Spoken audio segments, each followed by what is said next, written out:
Bonjour à tous et bienvenue sur Sensation. Du 17 au 19 septembre, la communauté d'agglomération de l'Étampois Sud-Essonne organise différentes activités et découvertes culturelles sur le territoire à l'occasion des Journées européennes du patrimoine.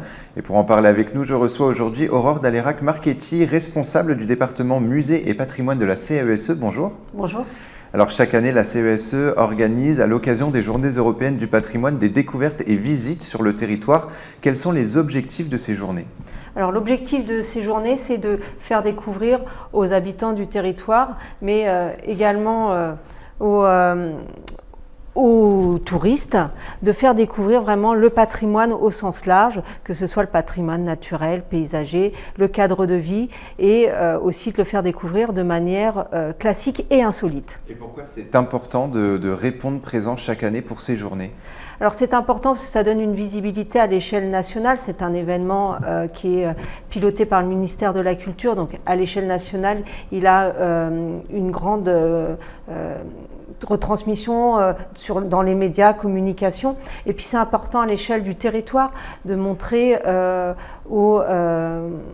aux visiteurs que le patrimoine est présent et vivant et qu'il y a des personnes pour le mettre en valeur et que surtout il y a toujours à découvrir sur notre territoire. Et vous avez mis en place un bon programme qui concerne toutes les communes du territoire. Quelles sont vos ambitions pour cette nouvelle édition des Journées européennes du patrimoine ? Alors nos ambitions, elles sont simples, elles sont de permettre aux visiteurs d'avoir un temps de partage, un temps découverte, un temps d'échange, pour certains découvrir quelque chose qui est vraiment au pied de chez eux et de se rendre compte qu'il y a des richesses, et puis aussi je dirais, donner une image rajeunie du patrimoine, du mot patrimoine. Voilà, c'est pas uniquement les vieilles pierres, le patrimoine, et aussi on peut le faire découvrir de manière détournée avec des spectacles, pas uniquement avec de la visite classique. Et l'événement commence le 17 septembre. Alors justement, quelles sont les activités à ne pas manquer le vendredi 17 septembre ? Alors, l'agglomération organise un programme qu'elle pilote et met en avant également des actions qui sont faites avec les partenaires, les communes et les associations. Et pour l'ouverture, l'agglomération, le vendredi à 19h, à la salle polyvalente de Brière-les-Céillets, on propose les mémoires filmées du territoire avec l'association Cinéam, qui est une association qui collecte les films amateurs et qui permet de découvrir le patrimoine commun, que ce soit la vie commune des villages, que ce soit l'évolution du mode de vie, de l'habitat. Et c'est un vrai temps d'échange et d'émotion avec le public. Et donc on inaugure les Journées du patrimoine à Brière-les-Céillets avec cette projection Cinéam le vendredi à 19h. Et le 18 septembre à 11h, une balade comptée est organisée. Le départ est prévu devant l'église de Saint-Aignan à Chaloux-Moulineux. En quoi consiste cette activité ? Alors c'est une activité qui est vraiment sympathique, familiale, qui est destinée au public familial. C'est avec la compagnie La Cour des Comptes qui crée un concept de visite qui est à la fois de donner distiller des informations historiques sur le parcours de visite en partant de l'église de Saint-Aignan vers la source Sainte-Apolline à Chaloux-Moulineux, et de rattacher des contes qui peuvent être ouvrir dans l'imaginaire de chacun, mais également qui peuvent nous rappeler les contes de notre enfance. Donc c'est vraiment pour un public familial et c'est vraiment un temps très agréable. Parfois on chante, on écoute de la musique, voilà, avec deux conteurs formidables. De 10h à 17h à Othon-la-Plaine, nous pourrons assister à une démonstration de fabrication d'outils. La culture ancienne, c'est une part importante du patrimoine ? Oui, alors fondamentalement sur notre territoire, on a une fondation avec des traces du patrimoine, que ce soit de la préhistoire, l'Antiquité et la période médiévale qui est très présente sur notre territoire. Et à Othon-la-Plaine, c'est l'association Auto-Patrimoine de la commune d'Othon-la-Plaine qui organise toujours un riche programme aux Journées du patrimoine, et de faire valoir les savoir-faire et les métiers qui sont encore utiles aujourd'hui pour restaurer notre patrimoine, mais qui ont été vraiment déterminants au Moyen-Âge, comme la taille de pierre. Je trouve que d'un point de vue pédagogique, et puis pas uniquement pour les enfants, aussi pour les familles, c'est vraiment un moment important, et puis de comprendre, de toucher du doigt un petit peu comment on faisait au Moyen-Âge. Et toujours le 18 septembre, de 10h à 18h, une exposition est mise en place à l'hôtel Anne de Pisseleu et au musée intercommunal d'Étampes. C'est une exposition de Jacques Rau, j'espère ne pas me tromper sur le nom de famille. Qui est cet artiste? Alors Jacques Rau, c'est un artiste qui est connu sur le territoire parce qu'il habite l'Étampois Sud-Essonne, mais qui est également connu à l'échelle nationale parce qu'il est quand même pâtre officiel des armées et de la marine. Il fait partie des associations des membres des peintres. Et puis, il est connu également parce qu'il était élève d'un peintre important qui est Philippe le Jeune, qui a créé l'atelier de la vigne et l'école d'Étampes de peinture. Et donc, il est cet élève de cette première génération de l'école de Philippe le Jeune.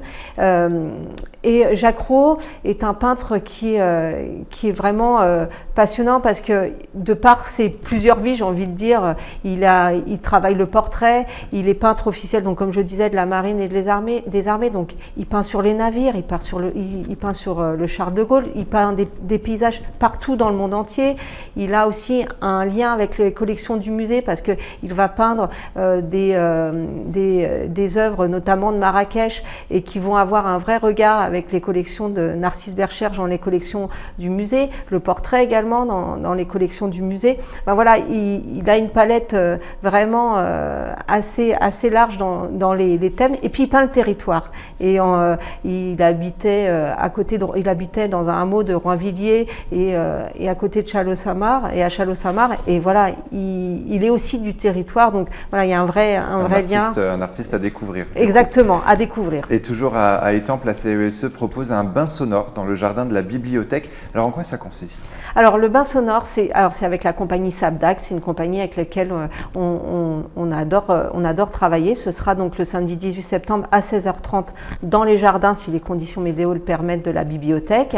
Et donc c'est vraiment un trio musical qui vous amène vraiment en immersion dans cette musique issue de l'univers des bains orientaux, et qui va proposer aux spectateurs de prendre un temps pour lui de méditation, d'immersion grâce à cette musique envoûtante dans un cadre formidable, puisqu'on sera à l'arrière d'un hôtel particulier de la Renaissance. Et le 18 septembre, toujours une expérience qui pourrait intéresser les plus jeunes, la réalité virtuelle. Oui. Le service d'accompagnement et d'information jeunesse d'Étampes propose de 14h à 17h de découvrir le monde à travers la réalité virtuelle. Alors dites-nous un peu plus sur cette activité.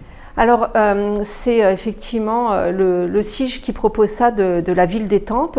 En fait, il propose avec un casque virtuel qu'on puisse aller visiter le patrimoine qui est connu de tout à chacun, mais qu'on n'a peut-être pas eu l'opportunité de visiter dans le monde, et grâce à cette nouvelle technologie et avec la réalité virtuelle, de pouvoir aller découvrir les grands monuments, que ce soit les chutes du Niagara, que ce soit même en sous-marin, voilà, et peut-être même dans l'espace, de voir le patrimoine et d'aller le découvrir comme si on y était, voire vraiment au plus près.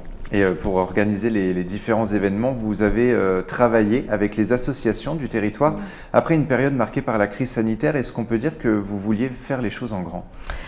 On avait l'ambition de permettre de respirer encore une fois de plus dans cette période. L'année dernière, aux Journées du patrimoine, on s'est rendu compte que le public avait vraiment très envie de venir.